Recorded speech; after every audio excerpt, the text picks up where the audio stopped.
Grappler बाकी part 2। वो सभी बाकी हानमा से फाइट करना चाहते हैं। बाकी हानमा रियल फाइटिंग कराटे टूर्नामेंट में फाइटर सुडो से फाइनल फाइट जीत चुका है, इसीलिए वो इस टूर्नामेंट का चैंपियन बन चुका है। सो जब बाकी हानमा फाइटिंग रिंग से बाहर जा रहा था, तब एक बड़ी रिपोर्टर की भीड़ बाकी को घेरते हुए उससे सवाल पूछने लगती है, जिसमें एक रिपोर्टर पूछता है, सर बाकी हानमा, आपको कराटे सीखते हुए कितना टाइम हो चुका है? जिस पर बाकी सोचते हुए कहता है, मुझे कितना टाइम हुआ है? हाँ, जब मैंने इस टूर्नामेंट के लिए अप्लाई किया था। जिस पर रिपोर्टर भी सो आपने अप्लाई कब किया था? जिस पर बाकी कहता है, यही 1 महीने पहले। जिस पर रिपोर्टर हैरान होते हुए कहते हैं, आपने 1 महीने पहले टूर्नामेंट के लिए अप्लाई किया और आप 1 महीने में ही कराटे सीख गए, कहीं आप हमसे मजाक तो नहीं कर रहे बाकी हानमा सर? जिस पर बाकी कहता है, अरे मैं सच कह रहा हूँ, बिल्कुल सच बोल रहा हूँ। और ये कहकर बाकी हानमा वेटिंग रूम में जाने लगता है। खैर इसके बाद भी रिपोर्टर्स बाकी को घेर कर उससे लगातार सवाल पूछते रहते हैं, लेकिन तभी एंट्री होती है शिंशिनकाई कराटे के एक स्टूडेंट कातो सुमी की, जो कि सभी रिपोर्टर्स को रोकते हुए कहता है कि आप लोग यहाँ से आगे नहीं जा सकते, क्योंकि ये जगह आगे पर्सनल है। कातोसुमी की ये बात सुनकर भी वो सभी रिपोर्टर्स कहते हैं, सुनो, हम मीडिया प्रेस से हैं, हमारा चैंपियन का इंटरव्यू लेना जरूरी है। सो ऐसा सुनते ही इसके बाद काटो करता ये है, वो पलक झपकते ही उन सभी रिपोर्टर्स के माइक्स को अपनी किक से तोड़ देता है। जिसके बाद काटो कहता है, तुम लोगों के पास तो अब माइक्स ही नहीं है, तो तुम लोग अब क्या करोगे? क्या मैं तुम्हारे कैमरास को भी देख लूं कि वो ठीक हैं या फिर नहीं? खैर कैमरा की बात आते ही वो सभी रिपोर्टर्स यहाँ से लौट जाते हैं। इसके बाद काटो बाकी हानमा को वेटिंग रूम की ओर ले जाते हुए कहता है, सुनो, मेरा नाम है काटो, मैं सुडो की तरह ही एक ताकतवर फाइटर हूँ। सो यहाँ पर काटो बाकी के साथ आगे चलता रहता है। आगे बढ़ते हुए हमें रास्ते में कुछ लोग बेहोश पड़े हुए दिखाई देते हैं। जिस पर बाकी कहता है, आखिर इन सभी लोगों को क्या हुआ? जिस पर काटो कहता है, हाँ, ये वही सभी लोग हैं जो तुम्हारा इंटरव्यू लेना चाहते थे, इसीलिए मैंने उन्हें सुला दिया। जिस बात को सुनते ही बाकी हानमा काटो को करता है साइड में, और वो उन सभी बेहोश लोगों को उठाकर आराम से साइड में रखने लगता है। यहाँ बाकी हानमा की काइंडनेस को देखकर काटो भी कहता है, हाहा, तुम कितने अच्छे हो बाकी हानमा, मैंने तुम्हारा इंटरव्यू सुना था, तुमने कहा था कि तुम 1 महीने में ही कराटे सीख गए थे। अगर कराटे सीखना इतना ही आसान होता तो हम लोग फालतू में ही इतना हार्डवर्क कर रहे होते। जिस पर बाकी कहता है, अरे मैंने झूठ नहीं बोला था, मैंने सिर्फ 1 महीने में ही कराटे को सीखा है, और मैंने ऐसा नहीं कहा कि कराटे बहुत आसान होते हैं। वैसे तुम टूर्नामेंट में क्यों नहीं थे? जिस पर काटो कहता है, जिस तरह के कराटे मैं सीखता हूँ उसके हिसाब से मेरे लिए ये टूर्नामेंट किसी भी काम के नहीं है। देखो लड़के, असली कराटे वो होते हैं जहाँ तुम अपने अपोनेंट की बॉल्स पर, आंखों पर, शरीर के वाइटल्स पॉइंट पर हमला कर सकते हो। इसीलिए जो टूर्नामेंट तुमने अभी भी जीता वो तो बच्चों का खेल था। जिसे सुनते हुए बाकी कहता है, क्या यार, काश कि तुम भी इस टूर्नामेंट में होते तो तुमसे लड़ने में कितना ज्यादा मजा आता। खैर बाकी की ये बात सुनते ही काटो एक रूम का गेट बंद करते हुए कहता है, वेल बाकी, तुम अगर मुझसे फाइट करना ही चाहते हो तो क्यों ना हम यहीं पर शुरू हो जाएं। और ये कहकर काटो अपनी किक्स की पावर्स को दिखाते हुए उस रूम के दरवाजे को अपनी एक ही किक से तोड़ देता है। लेकिन यहाँ हम देखते हैं कि बाकी हानमा को काटो के शो ऑफ से बिल्कुल भी मजा नहीं आ रहा होता, इसीलिए वो उसे इग्नोर करते हुए जमीन पर पुशअप्स करने लगता है। बाकी की इग्नोरेंस को देखकर काटो तुरंत ही चिढ़ जाता है, और यहाँ काटो बाकी पर पीछे से अपनी किक से अटैक करने लगता है। लेकिन तभी यहाँ एंट्री होती है मोटोवे की, जो कि सिगरेट फूकते हुए कहते हैं, बाकी हानमा, क्या मैं तुमसे कुछ देर के लिए कुछ बात कर सकता हूँ?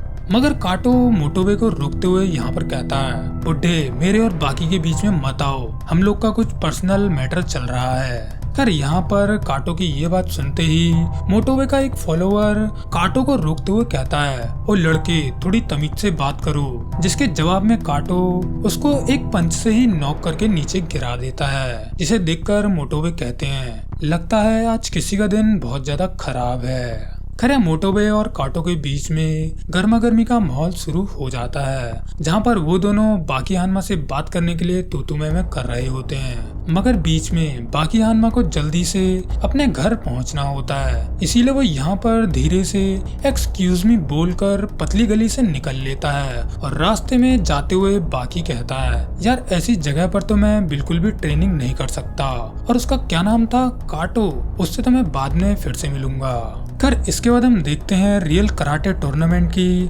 अवार्ड सेरेमनी ऑर्गेनाइज की गई होती है, जहां टूर्नामेंट के टॉप रैंकर्स को अवार्ड्स और मेडल्स दिए जा रहे होते हैं। लेकिन यहाँ जो इस टूर्नामेंट का चैंपियन होता है बाकी हानमा, वो यहाँ पर आया ही नहीं होता। जिस पर डोपोरोची कहते हैं उस लड़के बाकी हानमा को तो अपने अवार्ड्स की भी फिक्र नहीं है। इसके बाद फिर से हम पहुँचते हैं मोटोबे के पास, जहाँ पर काटो ने एक पंच से उसके फॉलोअर को नॉक कर दिया था। यहाँ मोटोबे का फॉलोअर उठते हुए अपने टूटे हुए दांतों की ओर इशारा करते हुए कहता है, हा, तुमने मेरे दांतों को तोड़ दिया, तुम्हें इसकी कीमत चुकानी होगी।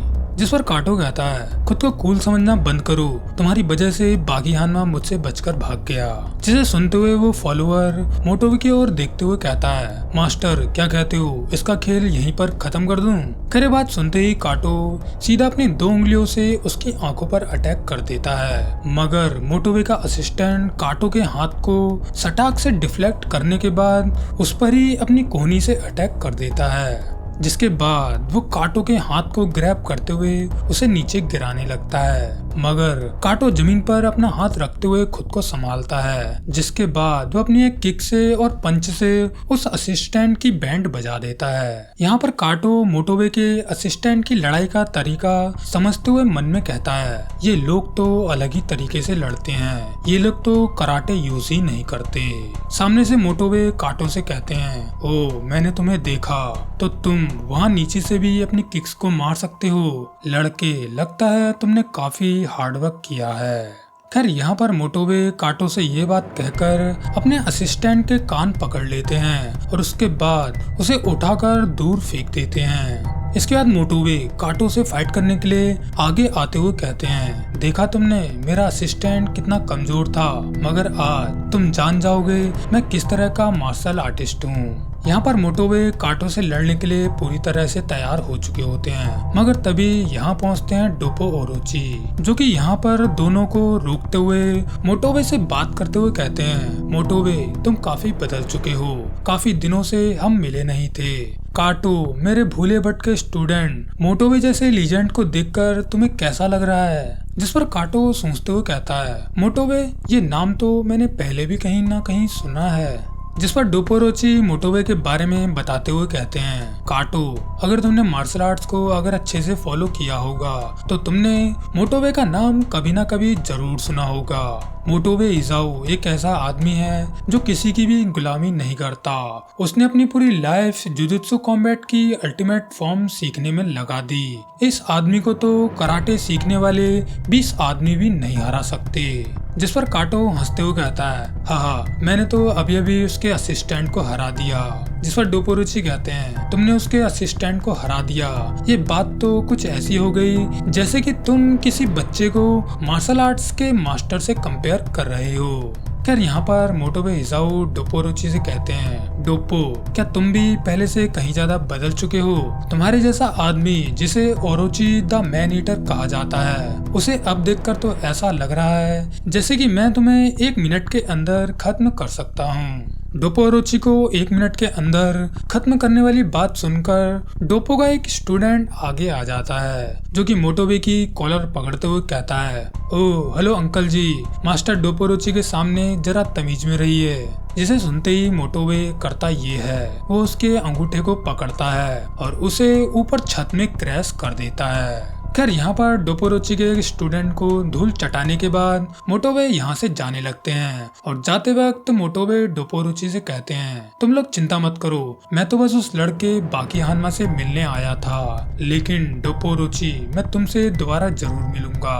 मोटोबे को यहाँ से जाते हुए देख डोपोरुचि कहते हैं, उस लड़के बाकी हानमा के आने के बाद से अब चारों ओर नए नए लड़ाकू दिखने लग चुके हैं। खैर इसके कुछ देर बाद हम डोपोरोची और कात्सुमे ओरोची को एक रेस्टोरेंट के प्राइवेट रूम में देखते हैं। यहाँ पर इन दोनों के सामने खाना खाने के लिए काफी सारा स्वादिष्ट खाना रखा होता है, जहाँ डोपोरोची एक क्रैब को खाते हुए काटो से कहते हैं, हाँ काटो, तुम खाना क्यों नहीं खा रहे? तुम खुल के खा सकते हो क्योंकि हम एक प्राइवेट रूम में हैं। जिस पर काटो कहता है, डायरेक्टर डोपोरोची, अगर आपको मुझसे कुछ बात ही करनी थी तो तुम बिना इतना कुछ झमेला किए भी मुझसे बात कर सकते थे। जिस पर डोपोरोची कहते हैं, काटो तुम 3 साल से गायब थे, आखिर तुम इतने साल थे कहाँ? अगर ऑफिशियली देखें तो तुम एक याकुजा के लिए बॉडीगार्ड का काम कर रहे थे। क्या तुम्हें 3 साल पहले मेरे कराटे अच्छे नहीं लगे इसलिए तुम हमें छोड़कर चले गए थे?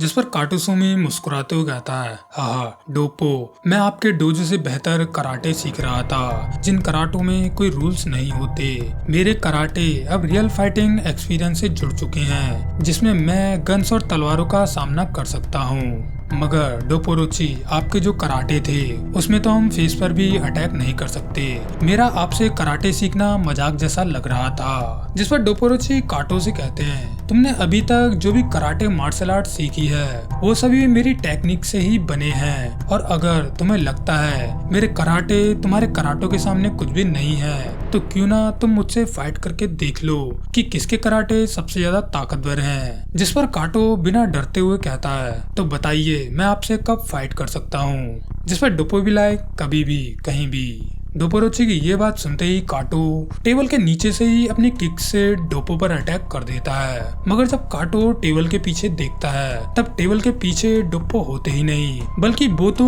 गायब होकर उसके पीछे पहुंच चुके होते हैं। सो जैसे ही काटो पीछे देखता है वैसे ही डोपोरोची काटो के मुंह में एक पूरी मछली डालकर उसे खिला देते हैं। जिसके बाद डोपोरोची काटो की आंखों के नीचे उंगली रखते हुए कहते हैं, लगता है तुमने मेरे कराटो को अच्छे से नहीं सीखा था। तो सुनो काटोसुमी, karate martial arts real fight में बिना हथियारों के लड़ने का तरीका होती हैं, और ओकिनावा कराटो में तो एक मूव भी होती है जिसमें तुम अपनी बॉल्स को अपने पेट के नीचे छुपा सकते हो। मतलब तुम्हारे बॉल्स पर किया गया अटैक किसी भी काम का नहीं होगा। ओकिनावा कराटे जापान के सबसे पुराने और प्योर कराटे माने जाते हैं, जिन्हें बहुत समय पहले जापान के ओकिनावा में डेवलप किया गया था। सो काटो, मुझे बताओ, क्या तुम सच में ताकतवर बनना चाहते हो? जिस पर काटो कहता है, मैंने आपको 3 साल पहले ही छोड़ दिया था, उसके बावजूद भी आप मुझे पर्सनली कराटे सिखाओगे? जिस पर डोपोरोची कहते हैं, हाँ मैं तुम्हें कराटे जरूर सिखाऊंगा, मगर मेरी एक शर्त है। जिस अंडरग्राउंड अरीना में